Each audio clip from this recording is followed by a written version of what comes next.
So welcome to my kitchen, and as you're making these yellow chapatis, make sure before you start you have short nails and you don't have any polish or anything, because it may fall into the flour. So for yellow chapatis, you may either use turmeric powder or pumpkin, either pumpkin or even a buttersquash, buttersquash. It will work. So we're starting by removing all the seeds as we're preparing the pumpkin first.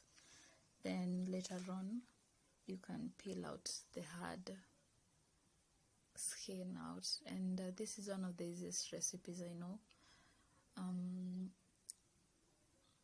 It will come out nice and easy. So let's do this. Okay, so once you're done with that, once you're done peeling it off, you're going to slice it. And as you're slicing it, the main aim of this is to minimize it, and you can finish this part of slicing it, but I prefer for us to go as far as dicing the pumpkin so that it can cook faster. When you put it as slices, it takes a longer time. So once you're done slicing it, you can add on water halfway through the saucepan, whichever that you have. And as you can see, it's not full, it's just there. Don't drown it. Not Juju, don't drown it. Okay.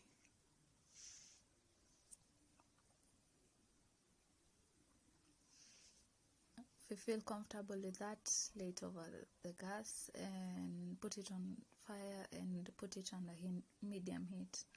Whether using gas or anything or chico, put it on a medium heat, whichever way you will make it. And let it cook for around 15 minutes. So my 15 minutes right now are done. And as you can see, you don't have to let the water to dry up. It's okay if it has the water.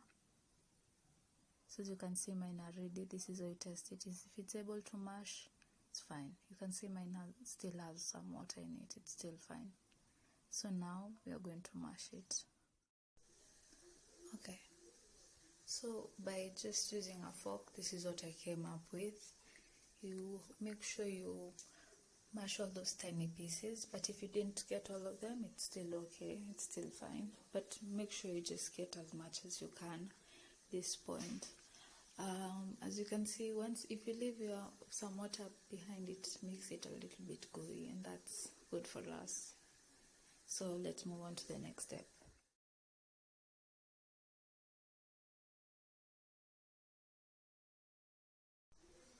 Okay, so as we're making the flour, this is all you'll need: a rolling pin and a rolling board if you need to. But for me, I'll be using this, my counter for today. Well, I like using it. So, and a basin. I'm using a basin because I'm going to make a big bunch of them. Or you can also use a bowl. I have some salt. And for the main ingredient, the pumpkin, the mashed pumpkin, cooled, that is. Okay, so we'll start by pouring in all this flour. And remember to set one aside, as I did back then with the bowl. And that's what you have. We're going to add half a teaspoon of salt and mix it all within the flour, then on with the pumpkin puree. Yeah.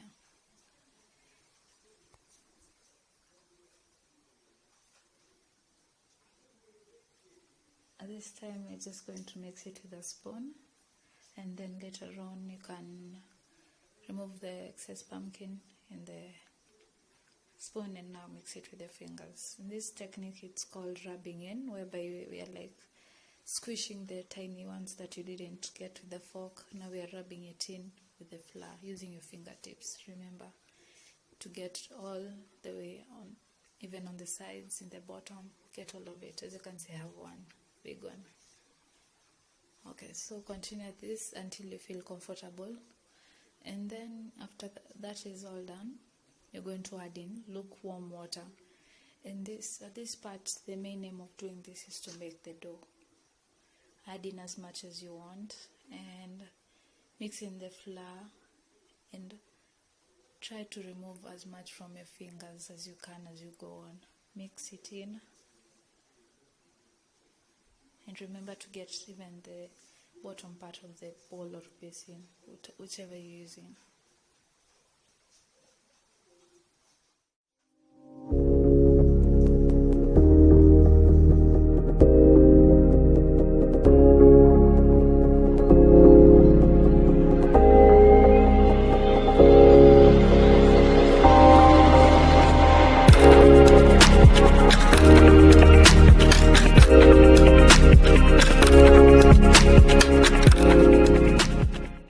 Not gooey. Let me use that word. Once it's not gooey, you can flour the part where you're doing it, and then finishing it off that way. I like doing it that way, but you can also finish it off in the bowl if you want. If you have space, go right ahead, join me in this part. I like using a counter in this part rather than a bowl.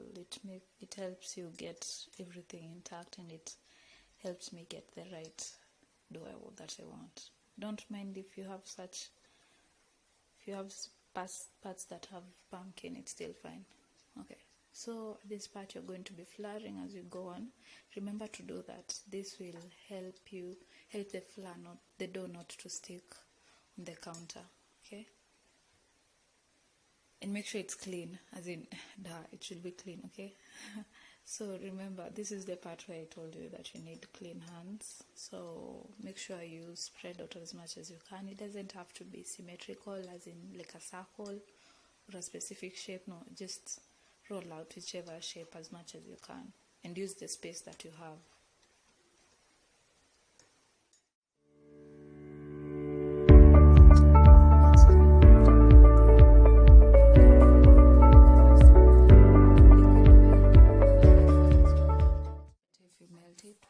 Process, you need to rub in all the oil, rub in all the cooking oil on the flour. And this part, what we're about to do right now, it's a technique called folding in.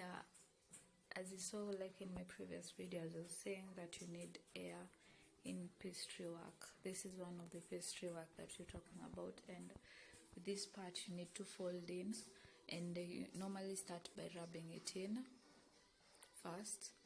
Then later on, using a knife like this one, you cut in the flour. By cutting, I mean you can either use this knife or even the ordinary knife. Just make sure it's a little bit sharp, but I'll prefer this other one because it's easy to maneuver around. Okay, so you're going to need to cut stripes in your laid out dough, and with these stripes make sure that they are medium, not too thin, not too fat. Make sure they are medium and cut them straight. Don't worry if you're cutting them a little bit smaller. If you started small, it's fine, go on like that, but don't worry about this part. The whole point, the main thing is folding it in later on. So once that is done, you're going to take the first one, and in this first one you're going to roll it in. And when I say rolling it in, it's like this is the folding it in technique now, right here. Roll it over your palm, moving forward, as you can see, like that. Roll it in, and make sure on the edges, keep them aligned nice and well. And once you get the size you want, cut it out and take the edges, tuck on the top, as you can see there, and tuck on the bottom. Now continue tucking until you can see that it is firmly secured. When you tuck both sides, it helps you not for the chapo roll not to come out. So after you're done with that, if you feel it's secured enough, roll it in flour. Okay, So we'll go over that one more time. And make sure as you're frying flour, you do like that so that you can reduce any excess flour and place it somewhere. On to the next part. Take the smallest part of the pastry or dough and roll it in, as you can see, just like that, and tuck in the sides again. Tuck in the sides and secure them firmly enough. Okay, so I'll make sure you secure both sides. Continue doing that until you feel like it's okay. Okay, once you're done with that, roll it in flour again, and you're done with the second roll. Make sure you cover it all up. This prevents it from drying up as you're going to leave it to rest for some time, or if you won't, it's still fine. Okay, now the third time you can watch what I'm doing.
So now I'm all done with them, and here are my balls. They're about 27 for 2 kg flour. It produces 27, and being as many as we are, that's what we have.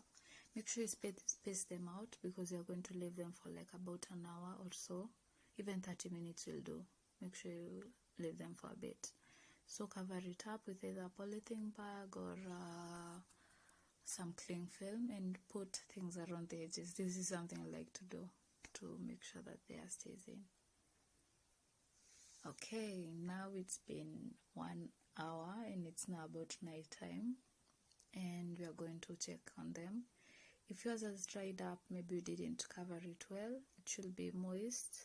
You can feel at least some of them. I seem to have placed over something over this ball, but it's still fine, it will do. Okay, so cover them up, and now get ready to start cooking. And also remember, I'm using a pan in a tango rugeo for the Kikuyus. Okay, so as we're rolling it out, you're going to use a lot of flour here. So make sure you flour the space where you're doing it, and roll it out through the edges. Concentrate on the edges as you're rolling it out that way. And now using a rolling pin. So if you have excess flour like I have mine here, you can just wipe it off a bit and continue rolling and concentrating on the edges. Remember, concentrate on the edges. If you put a lot of pressure on the center, it's going to tear up as you're lifting it up. So concentrate on the edges as you're rolling it out at this stage. And as you're concentrating, make sure you're angling for a circle, not the map of Africa or some weird state that we have never heard of.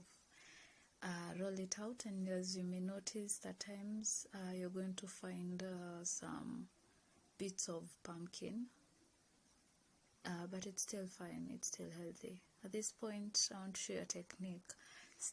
After you're done with your first chapati, you can start heating up your pan. So now we are going to put the first one aside. Let's work on the second one as the pan is getting heated up a bit. Okay, So for the second one, I'll do the same.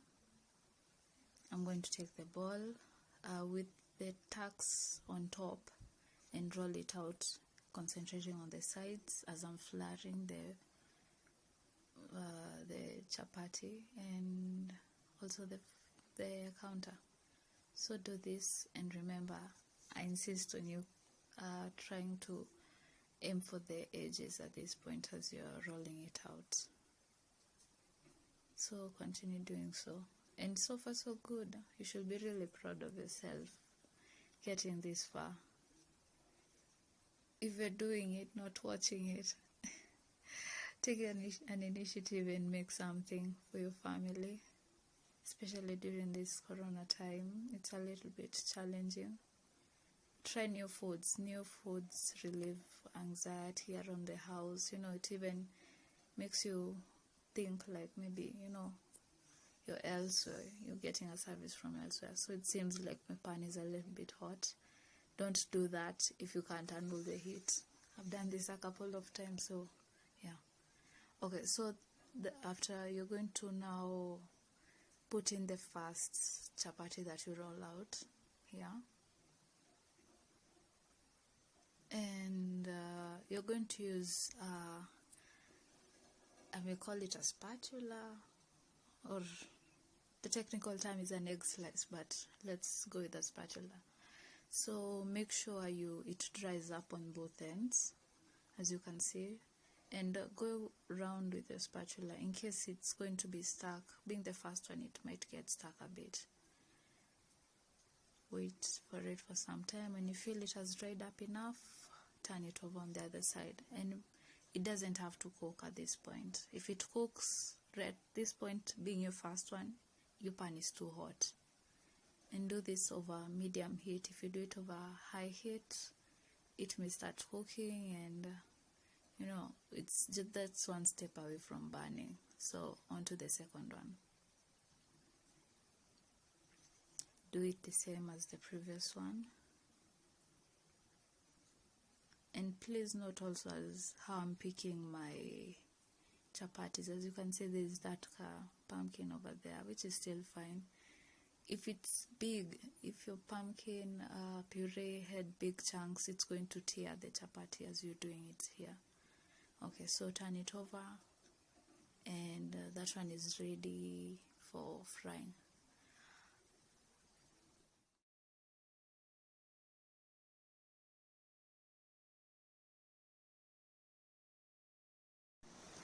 At this point, being ready for frying, now you can use, I like to use a squeeze bottle, but if you don't have that, you can scoop out just 1 tablespoon and put over the dried up chapatis. And I like doing this part with 3 chapatis or even 2. 2 will do, as we dried 2. Let's work with the 2 that we have.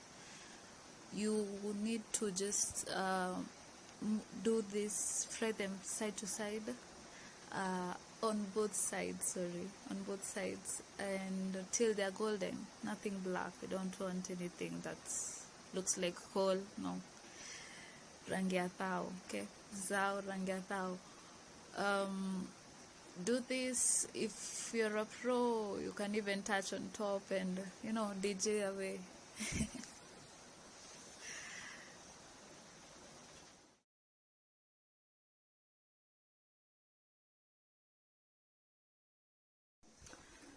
At this point, once these ones are done, I'll lay them out in a plate lined with 2 serviettes, and the serviettes help for them not to sweat. You wouldn't want a soggy chapati in the morning in case they are going to sleep overnight. So make sure you line them with maybe paper towels or serviettes, whichever you have, and also cover them so that they won't dry up as you cook. Cook this way in 3s or in 2s or in 5s, however you want. You just have to coordinate on cooking both sides. So once this is all done, you just have to finish the 27 as I'm about to do.